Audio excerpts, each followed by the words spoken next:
నమస్తే, welcome to our channel. YCP నాయకుల భార్యలని కించపరుస్తూ ABN Radhakrishna మాట్లాడితే రాధాకృష్ణను సపోర్ట్ చేస్తున్నారు చంద్రబాబు, పవన్ కళ్యాణ్, లోకేష్ అంటూ ఈరోజు జగన్మోహన్ రెడ్డి చేసినటువంటి వ్యాఖ్యలను ఏ విధంగా చూడాలి? మరోపక్క చూసుకున్నట్లయితే అసలు కూటమి ప్రభుత్వం అధికారంలోకి వచ్చిన తర్వాత మహిళలను కించపరుస్తూ మాట్లాడుతున్నారు. అసలు మహిళలకు రక్షణే లేకుండా పోయింది అంటూ జగన్మోహన్ రెడ్డి చేసినటువంటి కామెంట్స్ ని ఏ విధంగా చూడాలి తెలుసుకునే ప్రయత్నం చేద్దాం. దీన్ని విశ్లేషించడానికి మనతో పాటుగా ఉన్నారు సీనియర్ జర్నలిస్ట్ డివి శ్రీనివాస్ గారు. నమస్తే సార్. నమస్తే సార్. వైఎస్ జగన్మోహన్ రెడ్డి గారు ఈరోజు తాడేపల్లిగూడెం కేడర్తో మాట్లాడుతూ సేమ్ అదే ప్లాన్ ఏ ప్లాన్ బి అంటున్నారు. మరి ఒక పక్క చూసుకున్నట్లయితే సోషల్ మీడియాలో విపరీతంగా ట్రోల్స్కి గురవుతున్నారు. అయినా సరే ఆయన తన ప్లాన్ ఏని ప్లాన్ బిని సమర్థించుకుంటూనే ఇటు రాధాకృష్ణ గారి పైన కూడా మాట్లాడారు. అసలు మహిళలను, అది కూడా వైసీపీ నాయకుల భార్యను కించపరుస్తూ మాట్లాడుతుంటే ఇటు సీఎంగా, డిప్యూటీ సీఎంగా, మంత్రులుగా అందరూ కూడా సపోర్ట్ చేస్తున్నారు అంటూ ఆయన చేసినటువంటి వ్యాఖ్యలను ఎలా చూడాలి అంటారు? నువ్వు ఎప్పుడన్నా ఎర్రగడ్డ ఆసుపత్రికి వెళ్ళావా? లేదు విశాఖపట్నం మెంటల్ హాస్పిటల్కి వెళ్ళావా?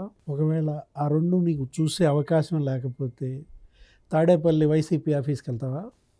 అంటే ఇప్పుడు ఒక పిచ్చి ఆసుపత్రి లాగా మారిందా ఆ పార్టీ? ఇప్పుడు వీళ్ళ పిచ్చి వదిలిచే మెంటల్ డాక్టర్ అవ్వాలా ఇప్పుడు మోడీ లేకపోతే చంద్రబాబు? పిచ్చి ప్రమాదకరం. ఏది వీళ్ళ పిచ్చి కూడా ఏ స్థాయికి వెళ్ళిపోయిందంటే అది ఉన్మాదం అయిపోయింది. మామూలుగా పిచ్చోళ్ళు ఏంటి, రక్కుతారు, కొరుకుతారు, రాళ్ళేసి కొడతారు. అసలు వీళ్ళు అసలు మామూలుగా మనం చూసాం నిన్న ఏబిఎన్ కార్యాలయం దగ్గర ఈ పిచ్చోళ్ళందరూ అసలు ఎలా మాట్లాడారో, ఎలా ఎగబడ్డారో ఇవాళ చూస్తున్నావుగా. ఇవాళ రాష్ట్ర వ్యాప్త ఆందోళనలు, ఈ పిచ్చోళ్ళంతా ఏబిఎన్ కార్యాలయాల దగ్గర. అసలు అంబటి రాంబాబు అయితే అసలు రౌడీ రాంబాబే. పోలీస్ ఆయన్ని అసలు నువ్వెంత అంటే నువ్వెంత అని. ఇంతకుముందు కూడా అదేగా. అంటే ఇప్పుడు ఈ పిచ్చిని ఎలా కంట్రోల్ చేయాలి? ఈ పిచ్చోళ్ళందరినీ ఏ వైద్యం అందించాలి? ఇదొక ఛాలెంజ్, ఇదొక సవాల్గా మారిందనమాట. ఎలా ఇలా పిచ్చి వదిలించాలి? ఇప్పుడు అదే ఇప్పుడు ఆ తాడేపల్లిగూడెం ఆ పిచ్చోళ్ళతో ఈ పిచ్చి అని వాళ్ళు మాట్లాడుతూ ఏమంటున్నాడు అంటే, ఇప్పుడు ఒకటమ్మా, నువ్వు పట్టిన కుందేలుకి మూడే కాళ్ళని పిచ్చోడంటే మనం కూడా ఒప్పుకోవాలి. ఒప్పుకోలేదనుకో 3 రాళ్ళు వేసి కొడతాడు. ఇప్పుడు ప్రజలు అందుకని భయపడి వస్తున్నారు. అసలు ఏమిటి మాట్లాడే పనే లేదు. జగన్మోహన్ రెడ్డి మాట్లాడుతూ నాకు ఒకటి, ఈరోజు ఆయన మాటల్లో ఏంటంటే జగన్ ఒక్కడేనంట మారింది. ఏంటి? జగన్ ఉన్నప్పుడు, జగన్ లేనప్పుడు అని వాళ్ళ ప్రజలు చర్చించుకుంటున్నారంట. నాకు జగన్ లేనప్పుడు అనగానే ఇవాళ ఒక స్వేచ్ఛ, ఒక భద్రత. జగన్ ఉన్నప్పుడు అవి లేవు. ప్రజలకు స్వేచ్ఛ లేదు, మహిళలకి భద్రత లేదు. ఇప్పుడు జగన్ లేనప్పుడేగా మరి జాబ్ క్యాలెండర్ వచ్చింది. ప్రతి ఉగాదికి ఇస్తాడంట. నిన్న 10,060 పోస్టులతో జగన్ లేనప్పుడేగా మరి మెగా డిఎస్సి. ఎంతమంది పంతులు పనిచేస్తున్నారు? 16,000. జగన్ లేనప్పుడేగా ఈ కానిస్టేబుళ్ళ భర్తీ. ఎన్ని వేల మంది? 12,000. ఇప్పుడు జగన్ లేనప్పుడే ఆర్సిలార్ స్టీల్ మిట్టల్ కంపెనీకి కుమారస్వామి, చంద్రబాబు శంకుస్థాపన. జగన్ లేనప్పుడే క్వాంటమ్ వ్యాలీకి జితేంద్ర సింగ్, చంద్రబాబు శంకుస్థాపన.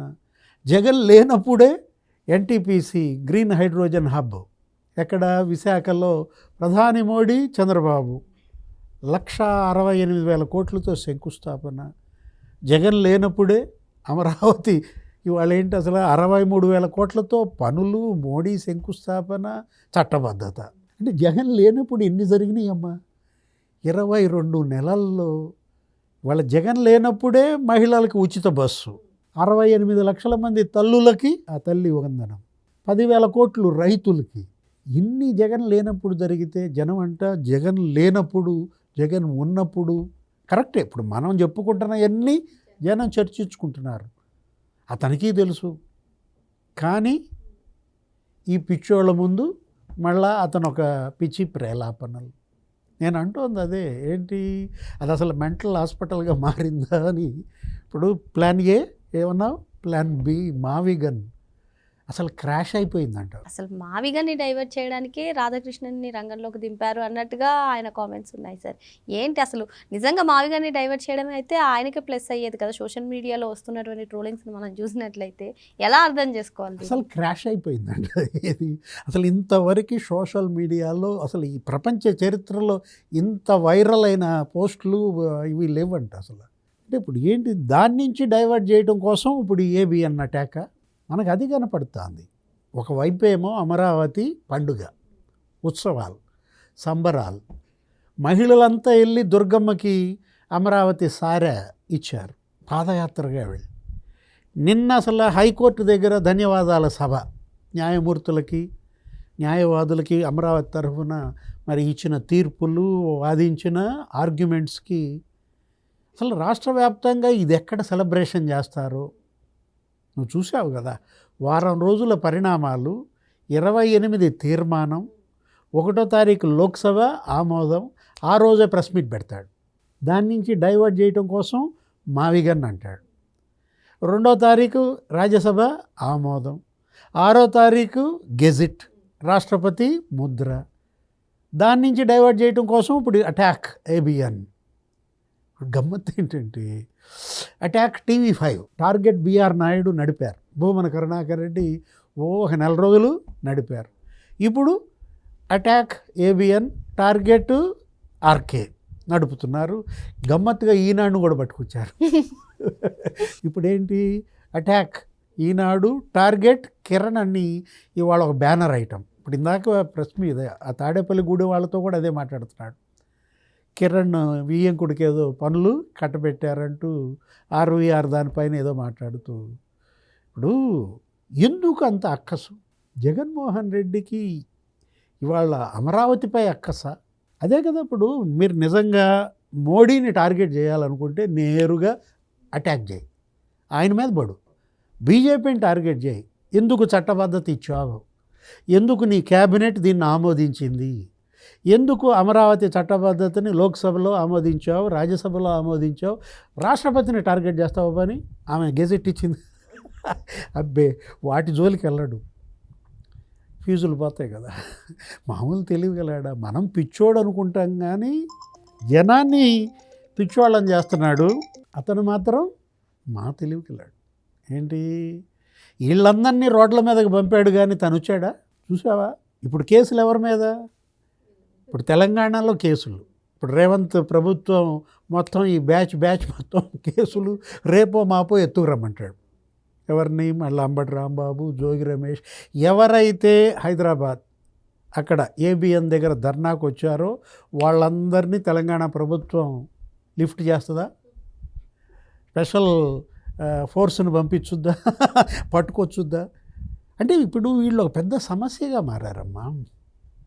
ఇవాళ 2 ప్రభుత్వాలకి ఈ క్రిమినల్స్ని ఎలా కంట్రోల్ చేయాలో అసలు వాళ్ళకి అసలు అర్థం కావట్లేదు. ఏది అటు రేవంత్ గవర్నమెంట్ అయినా, ఇటు చంద్రబాబు గవర్నమెంట్ అయినా, లేదు అసలు అక్కడ మోడీ గవర్నమెంట్ అయినా, అసలు ఈ నేరస్తులను ఎలా కంట్రోల్ చేయాలి? మనం ఇప్పుడు ఇది ఒక పెద్ద ఛాలెంజ్.